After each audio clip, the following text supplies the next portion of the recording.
loneliness seems to be like a natural leveler for people to come together. And I think we need more of those. Like it's like beauty. It's like awe. It's like these kinds of like human experiences that you connect through on an emotional level. But you could also talk about it on a very intellectual level, of course. And everybody, because it's so universal, like everybody knows what it is. And at the same time, there's a whole like space of curiosity of what is it for you and how do you deal with it? I'm Brandon Vaidyanathan, and this is Beauty at Work, the podcast that seeks to expand our understanding of beauty, what it is, how it works, and why it matters for the work we do. This season of the podcast is sponsored by John Templeton Foundation and Templeton Religion Trust. Hey everybody, welcome to Beauty at Work. Our episode today is going to focus on loneliness and our deep yearning for connection and belonging. My two guests today are probably the best people to speak to this issue. Monika Jiang is a community builder who explores modern loneliness as a personal, collective, and political challenge. With her initiative Sharing Our Loneliness, she aims to raise awareness and cultivate third places for dialogue, connection, and community. Monika is a second-generation Chinese immigrant based in Berlin, Germany, and worked in corporate environments, agencies, and youth entrepreneurship programs. For the past 5 years, Monika was head of curation and community at the House of Beautiful Business, contributing to the growth of this network for a life-centered economy of now 30,000 members worldwide. My second guest, Ron Ivey, is a writer, researcher, and strategic advisor to businesses, governments, and philanthropies with a focus on social trust, belonging, and human flourishing. Ron is currently the managing director of the Humanity 2.0 Institute and a research fellow at the Harvard Human Flourishing Program, where he co-leads the Trust and Belonging Initiative. Ron also currently serves as fellow at the Center for Public Impact, a global think tank seeking to reimagine government and restore relationships between governments and those they govern. In 2017, Ron established a consultancy, Rembrandt Collective, to shape business strategies for trust, alignment, and social impact. Ron is based in Paris. So without further ado, let's jump into our conversation. So to start, one of the things that I typically like to do is to ask guests to share an example of a profound encounter with beauty from their childhood. So if you could think of something that lingers with you till today, a memory of a profound encounter with beauty that you had at some point in your childhood, and we can expand childhood to, to your teenage years if you like. But what stays with you? What does that word evoke for you? Maybe Monika, if you want to start. Thank you. Yeah, I'm actually grateful that you sent us this prompt a little bit earlier, because I have to admit that it was not so easy for me, or it's generally not so easy for me to think of childhood memories somehow. I guess there's lots of whys to that, but I just found it really curious because I do have a lot of beautiful memories of my childhood, but I don't know if they're just constructed in my brain of like photos that I've seen, and like, like it's hard for me to actually retrieve that. However, what did come to mind of profound beauty, and for me, beauty is always something, I don't know, that is like expansive and that makes me feel connected in a way. It was like the many moments that my sister and I, who's 2 years younger, and I played. We played in our room. We shared a room for quite a long time. Actually, we slept in one bed, like a bunk bed. I was always on top and she was on the bottom. And we created our worlds together. And that is something that has stayed with me and probably will stay with me. These like very intimate ways of connecting with each other despite our differences. She was always very much more technically like engineering minded, and I was the opposite. I was a very girly girl, so we kind of tried to bring those worlds together and created something for us where everything was kind of possible and joyful, and that's something that's stayed with me. Yeah. What did that look like? What was that world like? Well, I brought my Barbies and she brought her, her Lego constructions of like, crane or something, like a huge very wheelie. Like she built things, and I was just always like, hey, can we create a story about like this little figure and like that little thing? And then we kind of played together. That's what we did. I always wanted to create like radio shows, so I invited her on my radio shows. We had like cassettes, and like we recorded those on it, and she was always like half into it. Yeah, that, and just like these kinds of things. Yeah. Fantastic. Great. It's amazing that stays with you till today, right? As a source of joy, perhaps. Ron, how about you? What comes to your mind? Yeah, similar to Monika, I was glad you said something ahead of time because it gave me a chance to reflect a little bit. But I'd say my kind of earliest memories of beauty, of something just that took my breath away. I grew up in Oklahoma, in the kind of the plains states, and we would go to Colorado every summer with the extended family. But actually, both sides of my family would go to the same location.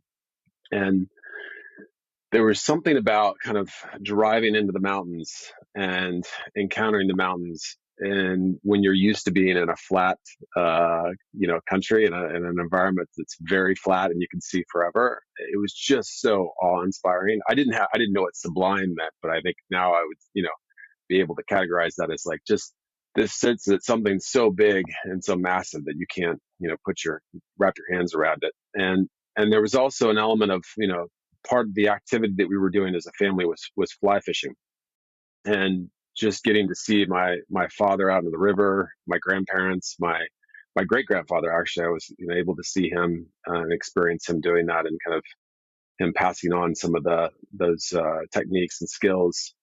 And the river, the beauty of the rainbow trout in particular, when you pull them out of the river, they're absolutely gorgeous. But I guess the most beautiful thing I saw in those experiences were actually not the mountains or the fish. It was actually these hummingbirds that were always flying around in that particular part of Colorado. And there was something almost mystical about those birds, the way that how fast they flew and the colors. So I was totally enamored by that. And then I spent the rest of my childhood just trying to learn about birds, and those ones in particular. And I always would kind of go off from the group to try to explore and find other colorful birds in the Colorado mountain forest. So that was a really formative experience for me as a child.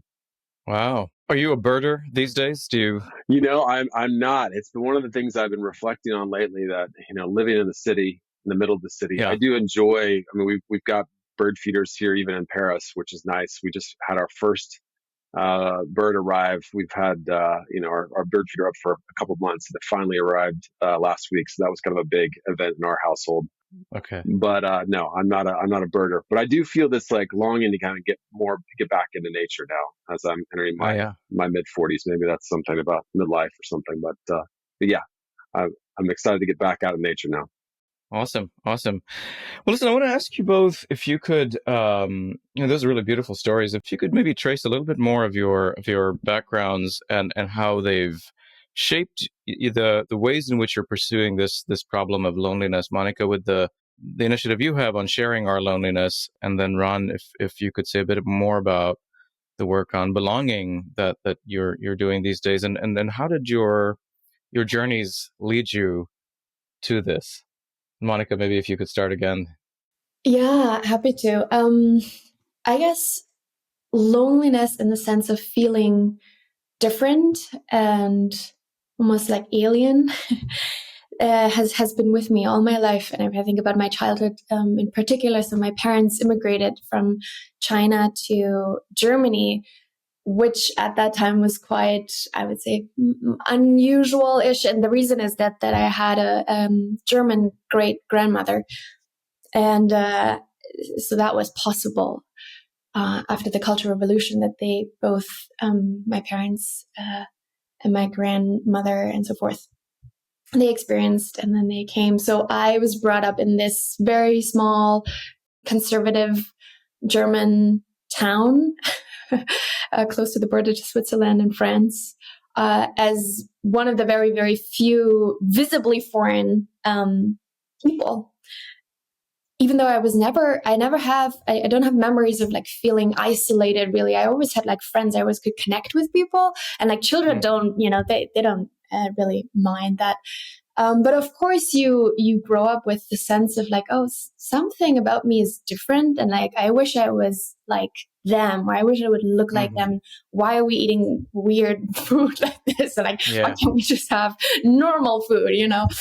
So anyway, like I guess I'm very familiar with this notion of feeling lonely in that experience, and then feeling lonely also to the extent of like being different in my family, like being always a little bit too feely, too artsy, like wanting to just do something like, just let me just do art. And I just want to stand on, some kind of theater stage. Like I would have totally been a theater kid if there would have been a theater program in my school, which it wasn't. So, and my parents being like, become an engineer or a doctor, like that kind of thing.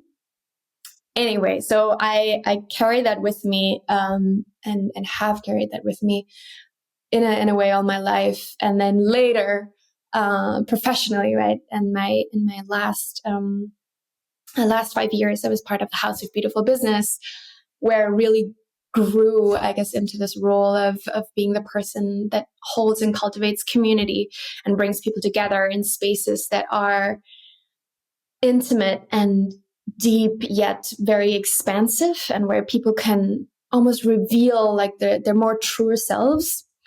And that gave me this gift, I really for getting in touch with people in a way that I noticed, there's a lot of people who are feeling alone, and they feel less alone in that space, right? They feel less alone because they feel actually seen, they feel really heard. So what is this loneliness really, if it's not only the social component, but almost like to an existential level? So anyway, when I left last year, I started to look into this, and I just got really fascinated.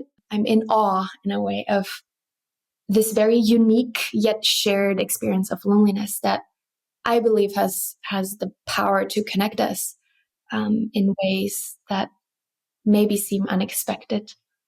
Wow, no, that's fantastic. I mean, I can relate to the experience of growing up sort of as a foreigner, and because I grew up in the Middle East, and sort of a lot of moments in my childhood of feeling precisely the kinds of things that you talked about. Is like, why are my parents eating this weird food? And even though we were growing up in a very very diverse setting with everybody, was different, and but yet there's still, I think as a kid, want to fit in, right? And if you feel like you're sticking out in some way, it's an odd experience. And to go from there then to desiring to bring people together. And was there anything that sparked, that, like, how did you recognize this is something you wanted to do, is to be able to bring people together and help them feel seen? Was there anything that, activated, I suppose, that particular desire? Was that something that you see as a thread even in your childhood, or? Good question. Yeah, I guess it probably comes from this desire, right? Of what you said about fitting in versus actually creating a sense of belonging, actually creating a sense of connection. And connection for me is always like to yourself, but also to others, to something greater. I guess it came very intuitively. I didn't see myself like that. I don't know. Yeah, I think this whole journey was quite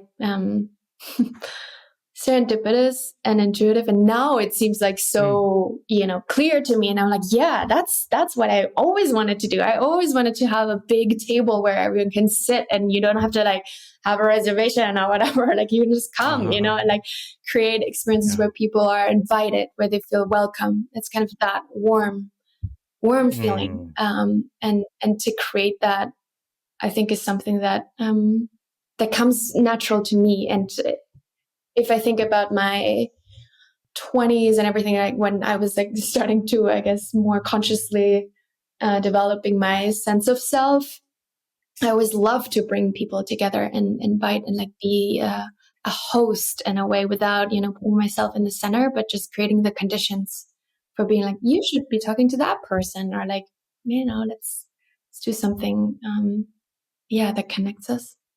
Amazing. Yeah, no, I've always been in awe of people who can make those who feel excluded feel that they belong, right? And I think I've been on the receiving end of both that sense of feeling like, wow, this is in the company of these people, I really feel, even though this is a crowd, I really feel isolated. Like I don't connect with anybody.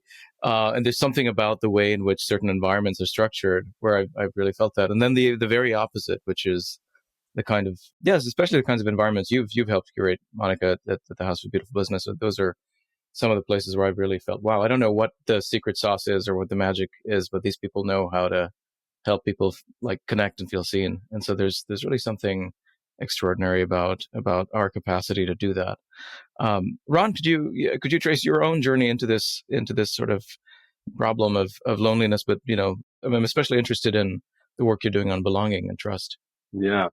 So I had a different experience, I think, growing up. I mean, I connect in one way that I grew up in a culture that was very blue collar. Most of my family was, from blue collar livelihoods, which is, a great way to grow up. And I appreciate all that. But the intellectual interest, the artistic interest, if you weren't really following OU and OSU football, intensely, you're kind of an odd duck in that way. So in some ways, I felt a little bit alienated from my local culture, and I've always felt that way. But in other ways, I feel like in high school, college, even in colleges in Oklahoma as well, I was able to find really rich community, and it was very formative for me, and really helped me develop my sense of self and sense of values, and spirituality too. Was always in the context of community for me, and especially also too. Right after college, I did a year-long internship where the whole focus was on relationships and on community and how relationship and community figure into our leadership capabilities, which I thought was a unique experience, and it was done in community with 7 other students, 4 men and 3 other men, and then 4 women. And we were meeting with executives and political leaders and talking about their personal lives and kind of getting to see the inside of their relational experience, sometimes very sad and lonely at the very top.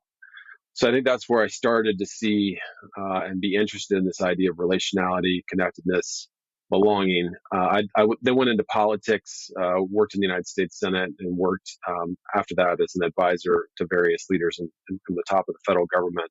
And it was in that period of time that I really encountered the system, and our economic and political systems, and kind of what they value, what they don't value, what they measure and don't measure.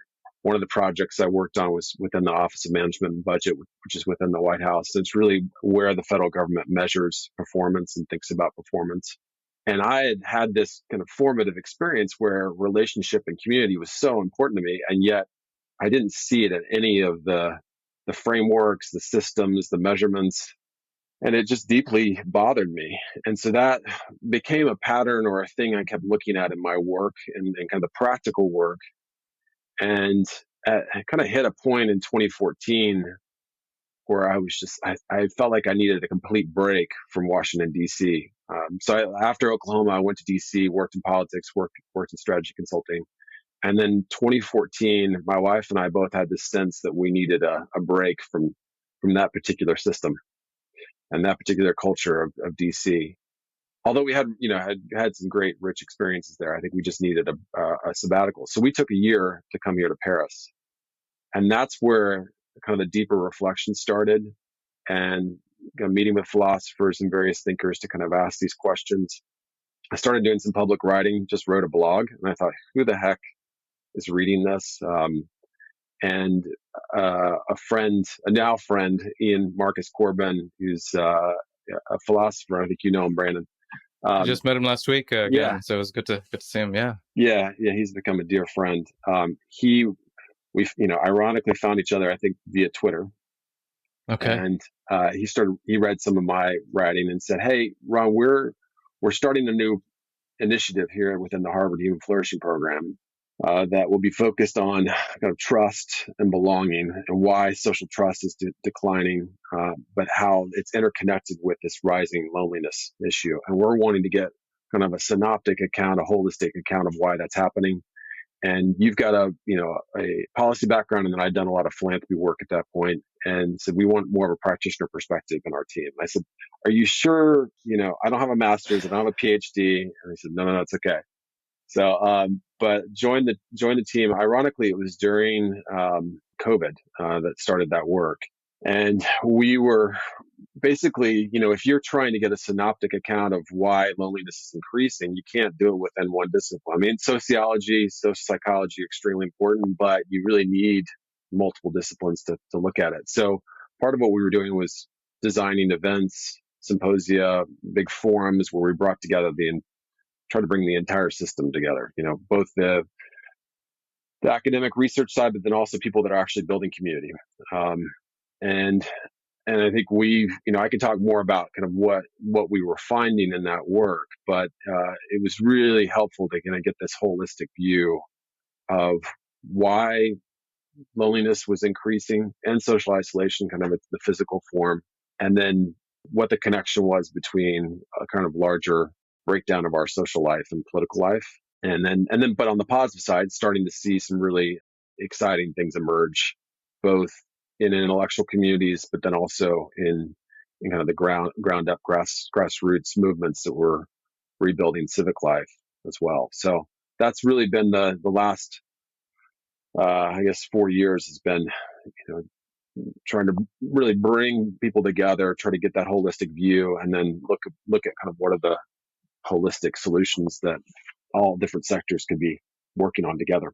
Yeah, wow. No, thanks, Ron. Could you say a little bit more, going back to that systems piece, about what it was that you're saying that the system was not really sort of set up to measure or recognize some of these important factors? And then perhaps could you go into some of the work that you're trying to do now to address those systemic issues? So how are our systems neglecting these issues that are related to loneliness? Yeah, I think for the most part, like if you think about big systems like the federal government, the primary kind of metrics for success are things like, productivity, GDP, national security, maybe individual things like economic mobility for an individual, decreasing inequality, which is really important, and plays into some of this other questions. But in terms of like looking at relationality, relationships, connectedness, belonging, social connection, towards reverse loneliness and social isolation, in the 2000s up until 2017, 2018, no one was really even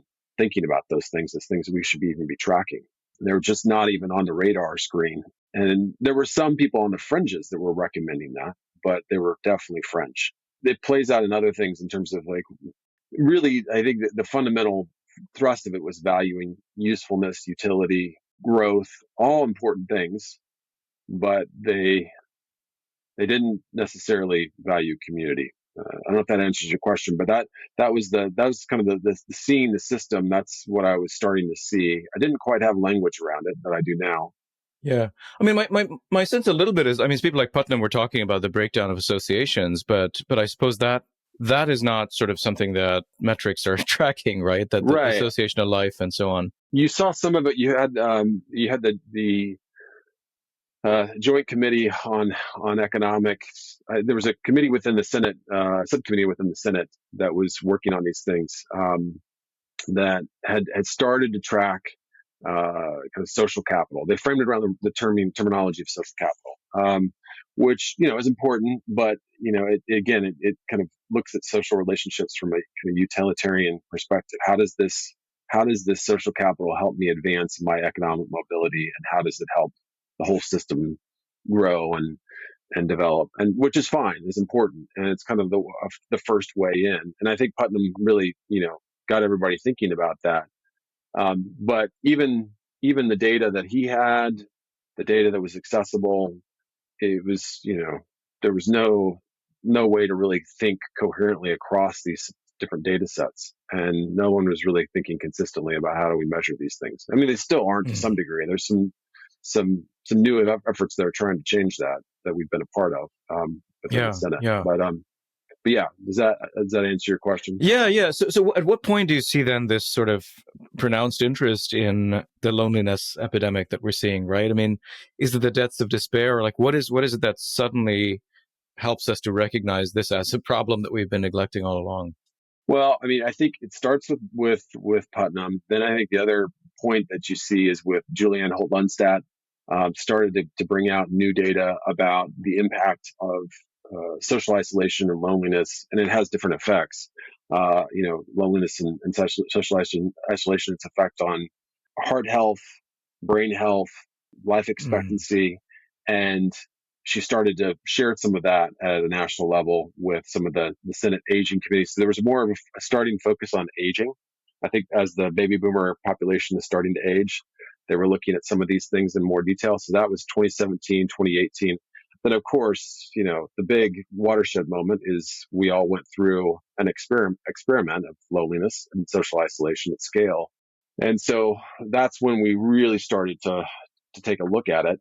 And then, as we've had to wrestle with the mental health crisis, especially among teens, I think that has also called a new attention to social connection and belonging. And we're just all feeling it, I think, in a way that was starting to happen. It's a long trend. It's a multi-generational trend. If you look at some of the work that Jean Twenge and some others have done on just social life of teens.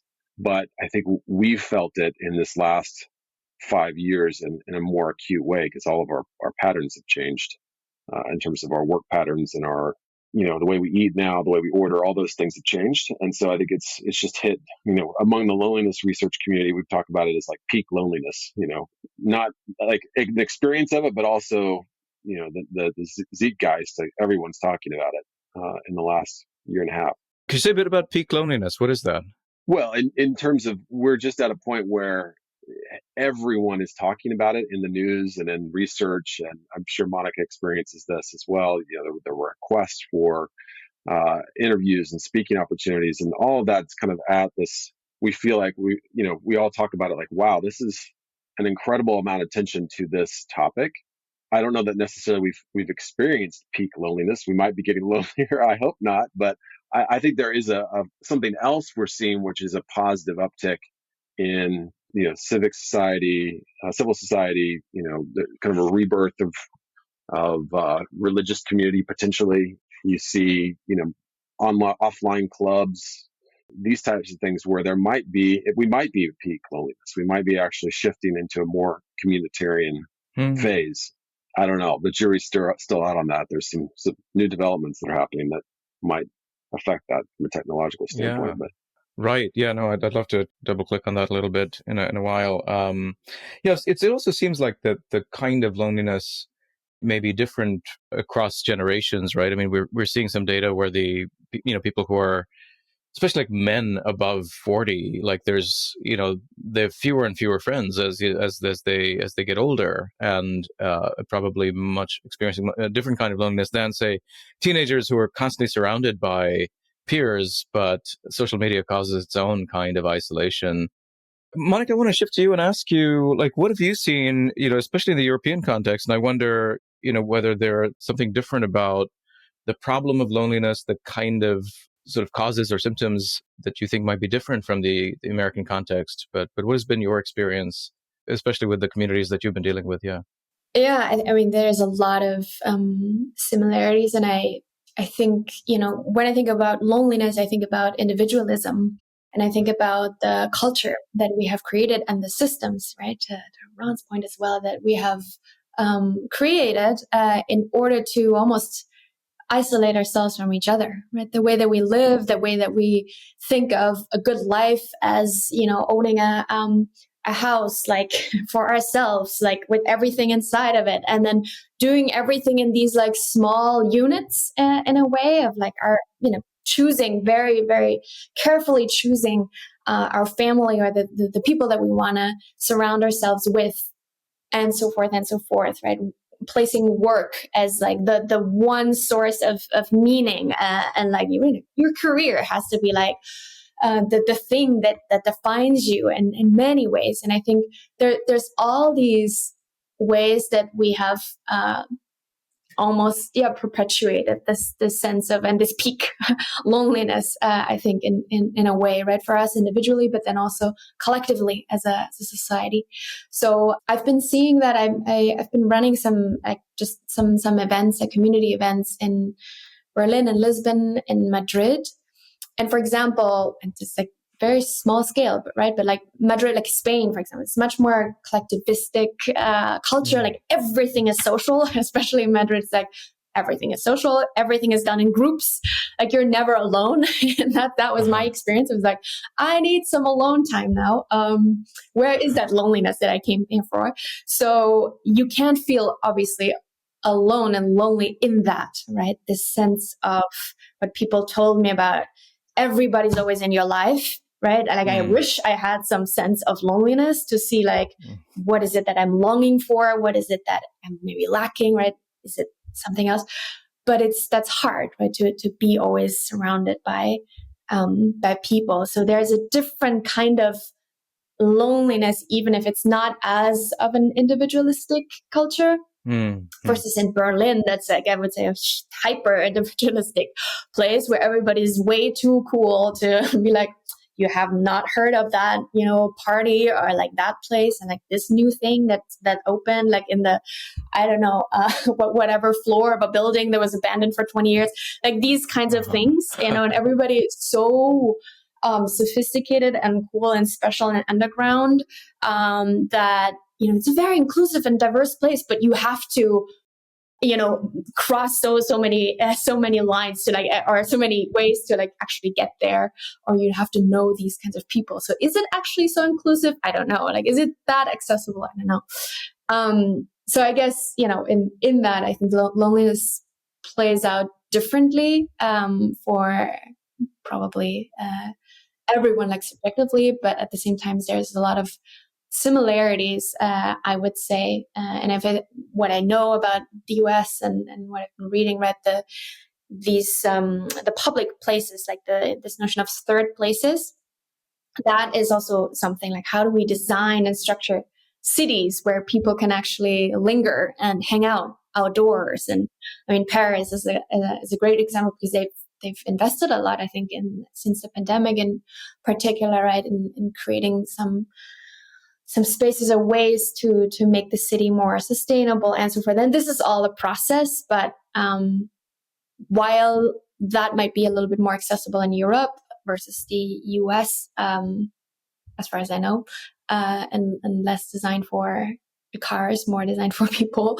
there is still a lot of work to be done, right? And it's still very palpable, the sense of loneliness. Yeah. No, thanks. Yeah, I mean, that's the distinction you make between the kind of maybe a suffocating environment where, everyone's in your business all the time versus a more individualistic environment is really, I think, key. And I wonder whether, the thing that we might crave or long for in those moments of suffocation is perhaps something like solitude, right? Which is maybe a healthier type of loneliness. I wonder if you might be able to talk about that distinction between solitude and loneliness. And is loneliness is it because it has a negative valence, at least the way we talk about it, but you're also pointing to the importance of, we need sometimes, whether it's downtime or reflective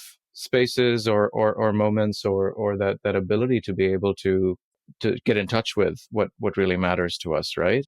That seems very different from the kind of isolation that we typically associate with loneliness. So I wonder if that's something you could talk about, Monika, and whether you, in your work, you try to help people to get in touch with that more positive aspect of solitude. Yeah, I think solitude and loneliness, I think, first of all, it's a language thing, right? And it's quite interesting if you look at the term of like loneliness in different languages. And sometimes there are two words for it, and sometimes there's just one word for it. What it reminds me also is like, I looked into sort of where this word came from, loneliness, and it comes like before it was created, like in the 1800s or something. There was just this word called oneliness, which is basically loneliness, just without the L. Oneliness is kind of this notion of one is all or all is one. So it's not so far away from this more positive or even neutral way of, how we would view like solitude, like I am one as all connected. It means like I'm alone, but I'm not necessarily suffering in being alone. So I think it's just interesting what kind of words and language we have created, right, around this more positive sense of like solitude is totally fine. And then you see all of these like TikToks and Instagram reels that like, I'm totally fine to be with myself and like self-care and like all of that. That's positive. But then nobody talks about loneliness, and that has also a lot of baggage, a lot of shame, and nobody wants to talk about that. So I view it more as a spectrum in a way. I think there is beauty in loneliness. I think there is also a lot of suffering in loneliness, and that doesn't mean it's something inherently negative. All right, it's such a human experience, except of course if you experience chronic loneliness for a prolonged time. But I think in becoming more comfortable with this discomfort of being with yourself, which is being alone, physically alone, or being surrounded by people that you do not just like connect with, and being okay, almost like accepting with those difficult emotions that can come up inside of you, right? And you're like, that's weird, that's awkward, like I don't want to be here, right? And rather not like trying to withdraw from that or escape from that or like numb it with all the ways that we have here, like to scroll on social media, to, I don't know, to drink, right? To go into, I mean, there's so many compensation mechanisms, right? Gabor Mate talks a lot about this. It's like the ways that we have become unable to be with that level of discomfort that is actually very, very small. So I think in becoming more comfortable with all of that in ourself in a way is also very much a way to help us cope or navigate loneliness. Yeah. Well, there are a lot of threads there I'd like to pull on, but a couple of things I want to ask if you could say a bit more about the beauty of loneliness and what that means. And does that have to do with something like wholeness or connection, like in the sense of being with yourself and yet feeling connected? Is that what you mean? And say more about embracing discomfort, because that seems to be something that you focus on in your work as well as teaching us how to embrace discomfort. So could you talk about those two, the beauty of loneliness, what that looks like, and what it means practically to try to embrace discomfort? I think I see the beauty in loneliness as something that, so when we're really experiencing loneliness, I think that always tells us something about what we're deeply longing for. And that might be, right, people that I connect with more intimately, that maybe the amount of people that I want to connect with, that might be the way that I want to connect with the city, the country, whatever, the region that I live in. So there's probably multiple levels to that. But I think it's there's something beautiful about this inquiry that goes a little bit deeper into what is true for you and how you want to be in relationship with yourself and others and everything around you. So I think those moments of loneliness can help cultivate this very precious space that is not easy to be with, but I think it can offer insight, and it can offer a way that shifts your perspective again of yourself and the things that are really meaningful and important to you. And I think everything that is, important to life is in some way or form relational. So to embracing the discomfort, that part, I think we've become a little bit too obsessed with the idea of comfort and convenience and sameness. And that's also like on a larger topic, right? This thing around belonging, like belonging is not sameness. It's not about us being always comfortable with everything that is like us. But in a way, many of us live like this. Like technology and social media has, right? Like AI now has very much contributed to this notion of let's keep everything in those same bubbles. So I think there's something to be said about embracing difference and discomfort and finding beauty in that and connection through difference and what we perceive as difference, right? And what we perceive as other, and through that create a sense of belonging. You're listening to Beauty at Work. This podcast is made possible through support from the John Templeton Foundation and Templeton Religion Trust. Ron, I want to ask you if you could say a bit about some of the new challenges that you're working on that relate to AI and new technologies and how they shape or maybe prey on our our needs, right? Our longings for connection and what have you seen in that space? And maybe the other thing I would also like to ask you about is, which is in relation to this, is there are forms of belonging that are healthy and forms of belonging that are unhealthy, right? And you could look at, I mean, maybe a more extreme example would be, the kind of transnational gangs in Central America, MS-13, MS-18, which draw a lot of youth who are isolated and from their community, they're alienated from their communities. They're looking for respect, they're looking for belonging, and they find in these gangs a source of belonging. And yet that's something that maybe at a micro and a meso level they provide that belonging, and then also they cause a lot of social damage.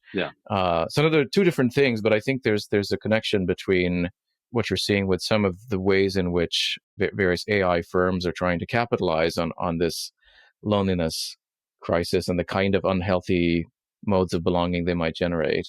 Well, maybe I start with kind of the unhealthy, healthy, and then go to the AI.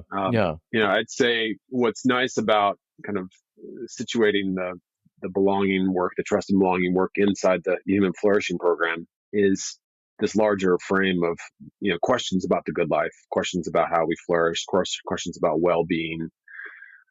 People have different language, even within our own, even within the English culture, we have different ways of talking about that concept of the good life. But having that kind of orientation of, okay, what types of belonging and social connection actually move me in a direction of, greater physical health and mental health, greater, my own character development, my own sense of virtue, which people use different language around that. But most people, it's kind of ubiquitous. People talk about, I want to be a good person. I want to be a better person. Some people have an aversion to character virtue, which there's good reason for that. There's some, historical reasons for that. But what kind of relationships and community helps me understand truth, understands both the subjective truth about myself and kind of the authenticity of myself, but then also the truth about my world. And that's one of the things that I was really fascinated by in Marcus Corbin's work is this relationship between friendship and truth, and how yes, loneliness is bad for your health. Yes, loneliness is risky for some of these other things, but it's also if we're really chronically lonely, and we see this in solitary confinement, our understanding of the world and our ability to make worlds and perceive worlds, we really need first our family and then our friends and our community and our local community to try to help us understand that. And when you have people that are pulled out of that and don't have community, don't have relationship, don't have family, their perception of what is true, and also what is good for themselves and for the larger community starts to degrade. And I think you see that in the political context right now in France. I think there's a high degree of social isolation and loneliness here, and you see the susceptibility to kind of these political dynamics, both on the far left and far right, where you have very charismatic leaders that are calling people into a bigger collective. I mean, this is not a new phenomenon. We've seen this before. And Hannah Arendt wrote about it, in the last century, that when people are really isolated, they're very susceptible to charismatic leaders, whether that's a gang leader or a leader of a political party. We see that in the United States as well. So I'd say that's a dynamic. And then you've got the tech industry, which has to some degree, it's not the only cause of the loneliness epidemic, but it's one driving force in terms of smartphones and social media. They have kind of positive and negative effects, but for a large part of our population, they've had a negative effect in terms of social connectedness. Now you have, one of the most lucrative parts of the AI, B2C, where they're selling directly to consumers, the development of these AI companions that are mimicking human language, human faces, etc. I mean, they'll get more and more sophisticated as the years go by.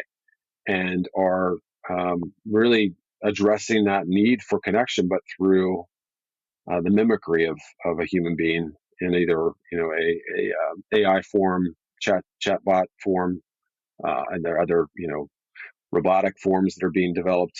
There's a big debate about it. Monika's facilitated a really good discussion about this. We've been part of other conversations about it as well, and I think we're so early in the game that part of the challenge is just trying to understand what questions should we be asking. How do we know, again, going back to flourishing or the good life, how do we know if the interactions with these things are helping us become better people, improving our mental health, or becoming a detriment? We really don't have the best frameworks and ways to understand the impact of these things on our lives. So that's the risk. The speed at which they're being launched and developed and deployed before we really understand the impact. I think there's a worry that we're going to have a round two of what we saw with social media and smartphones when a population's already lonely, and so that has implications for people understanding what's true, what's real, etc. Even more intensely when they're not engaging with a real thing, a real person. So that's the bigger kind of existential questions that we're going to have to ask. Yeah. Could you just say a little bit about what you think might be ways to address this problem? Because certainly the market is there, and there are going to be a lot of firms that are going to be parasitic on these needs of ours. What kinds of solutions do you see? Well, I mean, I think in the early days of the internet, it was all about user responsibility, and I don't think that's the answer. But I do think there is, a part of that, where individuals are going to have to be intelligent about how to engage with these things. At the next level, I think there's, the product designers, the CEOs themselves.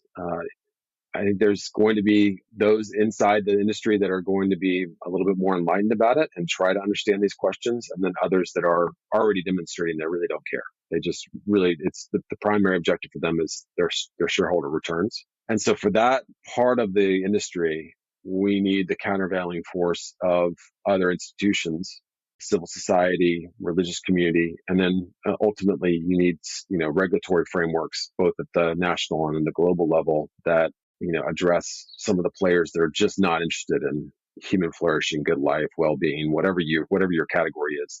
They really don't care. It's not that some of them, not as they're always malicious, it's just that they just don't see it and they don't value it. Back to my earlier experience with the government, it's just not even in the viewfinder for them. I think it's multiple levels of responsibility that we have to quickly develop muscles that we don't quite have yet. Well, thanks, Ron. How much of the problem of loneliness do you think is a problem of alienation, right? And whether it's alienation from each other, alienation from ourselves, right? From that ability to get in touch with what really matters, to even face our existential questions.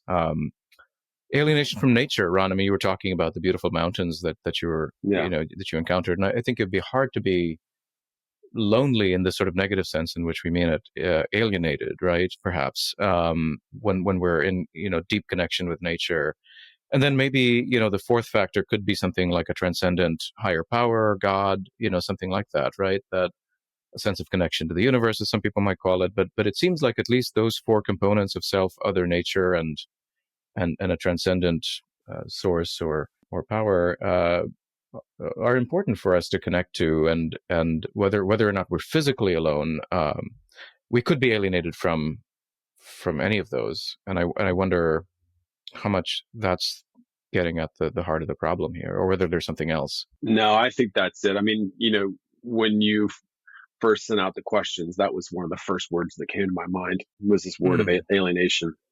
I've been one of the thinkers that's really formed me over the last few years is a psychiatrist, Ian McGilchrist, who was a literature professor at Oxford and then became a psychiatrist and studied the left and right hemispheres. I won't go into all that, but I'd say what I've really learned from him is that, and then also his kind of reflections on a philosopher, Max Scheler, is that our ability to perceive what's valuable in those relationships, our ability to perceive the value of the sacred, the value of the other, the value of the beautiful, which I love your whole framing of everything around beauty. Those nature, etc. Those things are all values that I think have gotten subsumed into utilitarianism and utility, pleasure, my individual use cases, whatever that is. And so I'd say that's, for me, when I'm looking across all of this, I see loneliness is totally interconnected to our alienation from those other things. And I do think, one of the things I'd be excited to talk to you all about is this beauty. What's the role of beauty in addressing loneliness? I think part of what I've struggled with within the loneliness community, research community, that sounds like an oxymoron, but there's sometimes we get a little bit too focused on the kind of instrumental ways to solve this problem. And it's really how we got here in the first place. So is the transcendent, whether that's beauty or something else, is that really one of the pathways we need to be giving more serious thought to? That's, I'm really interested in how those things connect, because I think just looking at McGilchrist's work, if we're conditioned by beauty to see wholeness, and to see harmony, to see uniqueness, which seem to be the patterns in beauty. You're the expert, so I'll turn back to you. But if those are the things we see in beauty and experience in beauty, that also is the way that we develop relationships. We see the whole person. You encounter each other. You encounter some of the dark sides of other people, and you see that that's actually part of their beauty. It's the asymmetry and the symmetry kind of together in one person. So I think being in environments that don't affirm that, whether that's public beauty or not having access to truly beautiful art, I think may be part of why we're so alienated, is we're not conditioned to see these things and value them, and then live based on those values. Monika, what do you think? I love what you just said, Ron. I was so resonant with that. Yeah, it reminds me of, awe, the wonder and awe. And I know that you had Dr. Keltner on your podcast, Brandon, and I co-hosted an event with Laura Francois, who's the co-founder of the Awe Exchange, and kind of wanted to bridge awe and loneliness. And we didn't really prepare much for this event. And we got together, and we're friends, and we became friends. And we noticed, wow, there's so many connections between awe and loneliness. And yes, might awe and cultivating moments of wonder and awe. And in that, there's a lot of beauty. And I also see beauty in the spectrum, right? Not of just aesthetically beautiful and perfection and this is clean and vanilla, but the darkness and the shadows and symmetry, everything that you just said, Ron. And there's so much in that of cultivating those moments of stillness, of looking up to the sky, pausing a moment, zooming really in, right? Doing basically what children are doing, right? Just being no, I want to stay here, look at the ground, because there's a small little worm that is gently, slowly walk from one into another. That's what captures my curiosity right now. Okay, let's do that, right? But we as adults, as we grow older, we don't do that because we're so much in the doing all the time. So I think absolutely those moments, right, where we can cultivate a different kind of connection to what's around us, and in that also, I think understanding that we are indeed not separate, right? We are not separate from anything. We don't have to be alienated because we're not on the other side. It's what our mutual friend, Wakani Hoffman, is saying, right? Who's bringing the Ubuntu philosophy actually into the context of AI at the New Institute in Hamburg. Anyway, she talks, right, about this there is no conception of separateness. There's just oneliness. It's we. Everything that I am is what we are, right? There's just a we. There's an interconnectedness. And I think if we come closer to that sense of viewing and understanding us as humans as, small, and find some humility in that, I think that could really help in terms of how we we cope with those moments of loneliness as well. Yeah. What questions do you all have for each other on this? Because you're both working at, you're tackling different aspects of this problem, and also, resonant in many ways. But I'd be curious if there are things you want to ask each other. Yeah. Do you mind if I go first? Switch the order a bit. Go ahead. Yeah. Monika, I mean, I think one of the things I've been excited about our conversations and just getting to know you is, my question is what's kind of practically working at the community level, and when you see people that you're engaging with that are struggling with loneliness, what are you seeing? How are they finding ways out of loneliness, or staying in that loneliness and finding a way to find peace with it? What are some of those practical pathways you're seeing in your work? Yeah, I guess one thing that I'm seeing in my work, which is more on a different level, but I do think it's interesting that loneliness seems to be like a natural leveler for people to come together. And I think we need more of those. Like it's like beauty. It's like awe. It's like these kinds of like human experiences that you connect through on an emotional level, but you could also talk about it on a very intellectual level, of course. And everybody, because it's so universal, like everybody knows what it is. And at the same time, there's a whole like space of curiosity of what is it for you and how do you deal with it? So I find that quite interesting that very different people feel, called to connect through that experience almost. And that because of that, there is more of a sense of being vulnerable. So that's maybe not as practical, but it is effective, like spaces that allow us to be soft and hard at the same time. And that first and foremost creates space for listening rather than talking. I've seen that people have such a longing to be really heard, because we're so surrounded by lots of messagings and talking and like opinions. So to give people an undivided attention for 3 minutes, right, and really listen to them without interrupting, without wanting to give them advice, just being like, I'm here for you. I hear you. Yeah. Right? I care. I'm coming from a sense of care. I think is very, very powerful. And practicing this skill, right? And then I think doing things together, like activities. So joint activities that feel very light, I guess, right? And also inviting, inclusive, where people have like fun playing almost, like where you're not so much in your mind, where you move, you dance, you singing together. Oh my God, like nobody can sing, doesn't matter. Nobody can dance, doesn't matter, right? Like really involving your body, going out into nature, right? Like being surrounded by, again, beauty and awe. And then maybe the last part, right?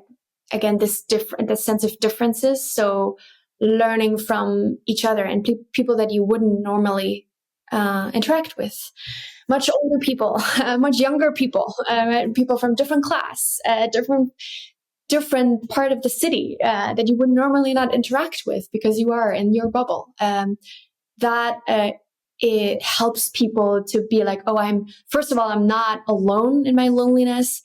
And also, again, I see a little bit less, or I feel a little bit less of that ego self and take myself as something great and whatever. But I see myself as part of community and something greater.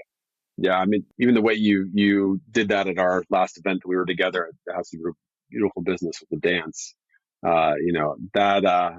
which is very hard for me to do, but it was great. It was great. But it just created a completely different environment in the room. And I think the next event I was at after that, we didn't dance. It was a bit too serious of a group to do that, but incorporating, poetry, incorporating nature, we had someone help lead a song at the dinner that night. All those things completely changed the dynamic to where people are more connected to each other. So I'm learning from you, Monika, on how to bring these things into events. No, that's really amazing, Monika. When you say people listening to each other, what does that practically look like? Because one way I've tried to do it is through something like salon dinners, where you have about 10 people at a table, each one shares a story for 2 or 3 minutes, and everyone listens. Which has its strengths and weaknesses as a form, but I'm curious as what the practical form looks like, where people are listening to each other that you have built. So in my events, it really is like a maximum 15-minute practice. So it's quite efficient, which we like. So it's efficient, but it's deep. So you go into pairs. I think one-on-one, right? One-on-one is a way that, again, to that point of attention, giving one person attention, creates a little island of emotional intimacy and safety in a way.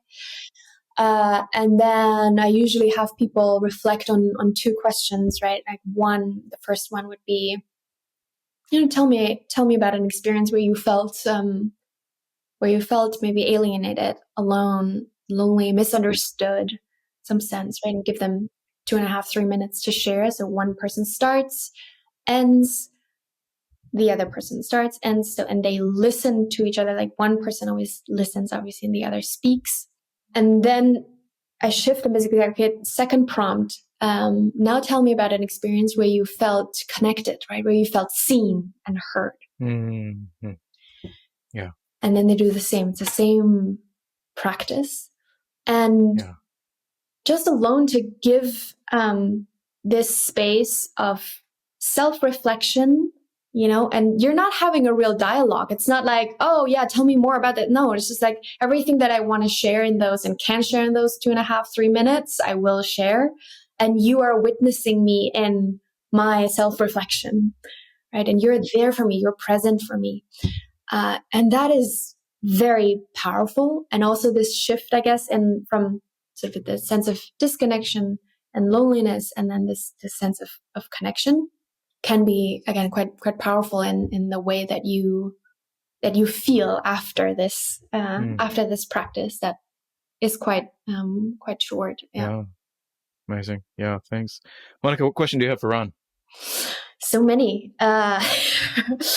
What have you learned for yourself? Because I listen to you and I'm like, oh my gosh, there's such a well of experience and knowledge. And what have you learned, I guess, for yourself as you around this topic of both like loneliness as part of, flourishing and having a good life? Yeah, that's a great question. And we do kind of have a joke among our, fellow researchers of like, how are you doing? Are you lonely? Are you, Yes. But there's the truth to it too. I think there's some threads of all the people that are involved in it, like why they are so interested in it. But I'd say for me personally, this particular season, I've 2 kids under 2. It is a very physically isolating time period, and I'm also an expat. Our community that we had here, that was a French community, a lot of them left and moved to different cities after COVID. So for me, it's been a real, opposite of my experience in DC and in Oklahoma, where I had a very, very rich community experience. I've had a much more isolating experience in the last few years. And one of the things I've learned from the research and from, people like you is the importance of just, being a regular at a coffee shop, going and there's a temptation to like try all the different, coffee shops that are in the neighborhood, and there's quite a few, but just going to the same one every day, or every few days, and developing a relationship with the regulars there, or, just being open to, my son's starting school. So getting to know, his friends' parents and kind of building relationships intentionally there. Are those always the natural friends that I would pick? No, but there's a rhythm of seeing them at the park at the same time over and over again, and just being intentional about that. So I would say those have been practices that I'm, doing in this particular season, that I've been learning from others or learning from the research, that, maybe when you don't have kind of a natural, natural community like you have in another season, there are different ways you can engage with community that are Not the same, but they help you kind of stay connected and build community. Mm-hmm. That's great. I wanted to ask you, and this feeds right into the last thing I wanted to ask you, if you could leave our listeners with one tip, one piece of advice when it comes to, I suppose, trying to tackle this sort of loneliness problem in that they might be encountering in their own lives. How can we either better get in touch with what we most deeply long for? How can we overcome the kind of alienation we might feel? If there's one practice you might recommend that our listeners could use. Yeah, I would go back to the art and nature. One of the things that was kind of fascinating, and it wasn't our team that did it, it was another team at Harvard that researched the impact of listening to classical music versus talking to a Harvard grad student. What would the impact be on loneliness? Now, part of it may be the Harvard grad student, that need some social skills, but it was interesting that listening to classical music actually decreased the feelings of loneliness. And, I know decreasing the feeling of loneliness is not the end goal, but this, connecting with good literature, listening to good music, whatever your musical taste is, but really good music, going to the galleries, if you're a spiritual person, having a spiritual practice where you're encountering, if you can, beautiful architecture in a spiritual context. All those things develop that sensibility where you're starting to see the whole and see the other and see the unique, and starts to condition you to just value relationship in the first place. I think that's probably the first place I would start, is just that inner development of our hearts and of our spiritual capabilities and our kind of sensibility to see beauty is actually, I think, something I'm really believe will be a pathway for individuals to find and just be aware of community. Community is often a gift, and it's often, relationship. If you force it or chase it or try to pursue it, sometimes you don't get it.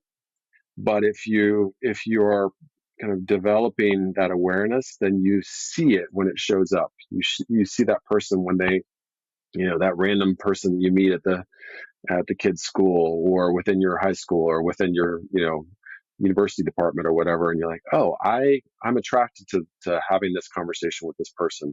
If you're fully conditioned to think about everyone as your pathway to success or your next kind of utilitarian pursuit, then you're not going to see the relationship, So I'd start there, doing that soul work. Amazing. Thanks, Ron. Monika. What can I add to that? I guess first, not advice, but just it's important to me to say, right? Like nobody is free, I think, of this experience of feeling lonely sometimes. Yeah. And that's really okay. And I think that even though it sounds simple, but accepting that is not easy. But I think this is an important step towards then helping, to see things differently and yourself differently. And the second I do want to say is, like, as you're also sitting with it yourself, do reach out to others. I think there's such a notion around self-sufficiency and like, oh, I don't want to be a burden to other people. Like, I don't want to be seen in this way. Like, it's awkward. And I don't want to, right, like be a burden for others. And I think that's so wrong.